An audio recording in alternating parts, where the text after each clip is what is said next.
Një automjet Benz me targa AB 981 është shkrumbuar plotësisht mbrëmjen e së hënës në autostradën Fier-Vlorë pranë rikalimit të Panajas. Ngjarja ka ndodhur gjatë kohës kur drejtuesi i mjetit ishte duke udhëtuar në këtë aks rrugor e papritur ka vënë re se nga automjeti po dilte tym.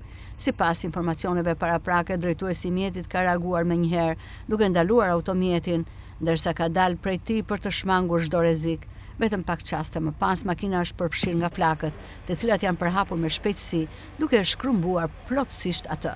Flakët kanë qenë të forta dhe kanë shkaktuar dëme të konsiderueshme materiale, ndërsa nga zjarri janë dëmtuar dhe barierat anësore të autostradës. Fatmirësisht nga ky incident nuk raportohen persona të lënduar. Në vend ngjarje kanë mbritur menjëherë forcat e policisë dhe shërbimet zjarfikse, të cilat kanë ndërhyrë për të shuar flakët dhe për të neutralizuar situatën.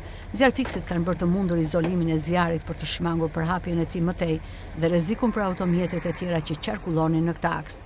Ndërkohë policia ka nisur hetimet për të zbardhur shkaqet e ngjarjes. Paraprakisht dyshohet se zjarri mund të jetë shkaktuar nga një defekt teknik në automjet. Megjithatë, hetimet vijojnë për të përcaktuar me saktësi rrethanat dhe shkaqet e plota të incidentit. Ky aks rrugor është një nga më të frekuentuarit që lidh Fierin me Vlorën dhe ngjarja ka shkaktuar për pak kohë edhe vështirësi në qarkullimin e automjeteve derisa situata u vënë në kontroll nga autoritetet.